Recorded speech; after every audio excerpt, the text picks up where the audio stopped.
has 21 straight games in a row where he's made at least 2 threes, which would be one, a franchise record, and two, the longest current active win streak for that stat. How big is it him right now? Decently big,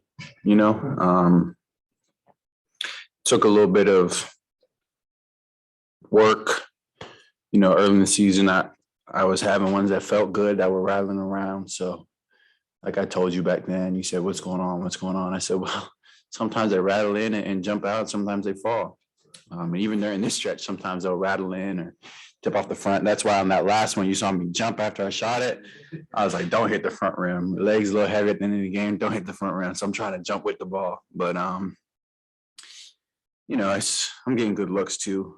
Guys finding me, and I try not to be one-dimensional and just shooting threes. So trying to score in other ways. But all around.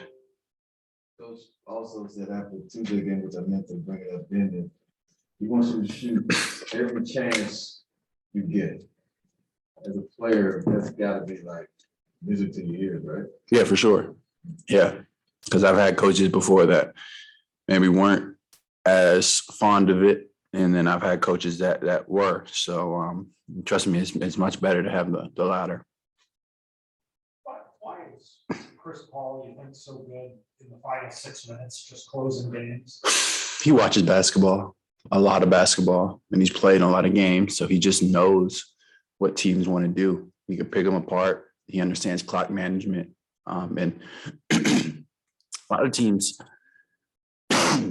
defensively want to force a mid-range shot, especially in those situations. No layups, no threes in those late game situations. And what does he thrive on? Get into that elbow and pulling up. And it's a lot to guard.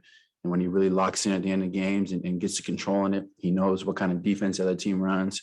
And it's just part of what makes him one of the best all time.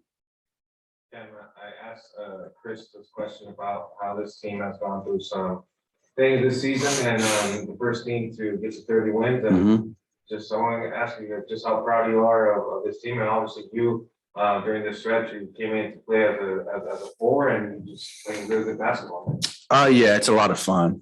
We were having a lot of fun playing together, and things starting to click.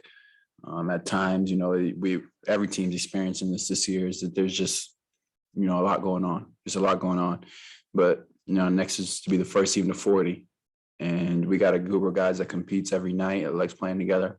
So I got a lot of confidence in our group. In your group with like Frank, Dario, they're always talking. So how nice was it to have Jay, DeAndre? Oh man, so nice. So one, because especially a couple of games in there just wasn't many people. We huddled up before the game. We're like, this is what we're working with. And some of those games we didn't have a lot of tall guys out there either. So just having the team, having the guys back, you could hear them talking that they missed being, with the group. And it's cool, just having them guys back, and you miss them after a while after that week on the road. So a lot of fun. And they're always in our ears, positive. Telling us what they see out there. So that's extremely helpful. Is there something to like those light bulb going on moments where they'll mention something to you for 10 seconds? There's so much going on through the course of the game, you might not have been seeing what they were saying. Yeah, some of that stuff is defensively, what to look for, what they might be running, you got a guy like Morris, he likes to score in certain ways, just stuff on that. And then just encouraging us to go out there and hoop.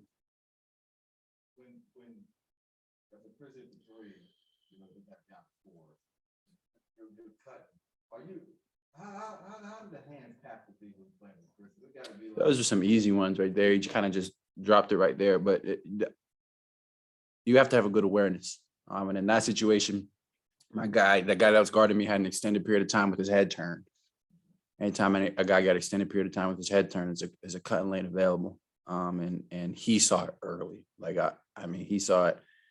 As soon as he broke to the rim, he saw it. So he kind of just took the extra dribble, bumped somebody, and it was real easy. It's the benefits of playing with Chris Paul. Besides the threes, you were obviously trying to get to the paint, and you got two potential big dunks happening, one over Surge. Yeah, how it felt to have a dunk over Serge Ibaka and Mr. Poster. You know, a play like that, we had this conversation, the funniest thing. When I got fouled in Charlotte going baseline, going up for a dunk by Martin in the second half, he was like, "Why didn't you get into the body?" And I was like, see, when you go up to dunk on somebody, and a lot of the time, I said, "Okay, Mr. Dunker," to him. He's still kind of mad at me about that. But you want to kind of beat him to the rim. You want to kind of beat him to the rim. So I was explaining myself to him, and in that situation right there, Serge beat me to my space. Beat me to my space, jumped before me just a little bit, and that makes it a lot harder, especially when somebody's big and long. And that's what happened with that. I probably had sticks on the dump off, but I'm gonna try it again. Morris, I wanted him to jump with me. He said kind of jump behind me. That's why I brought it out. I was ready for body contact. So, I'm still searching for a couple off one leg, and I'll get them. Thank you, guys. I'm gonna try again. I'm gonna try.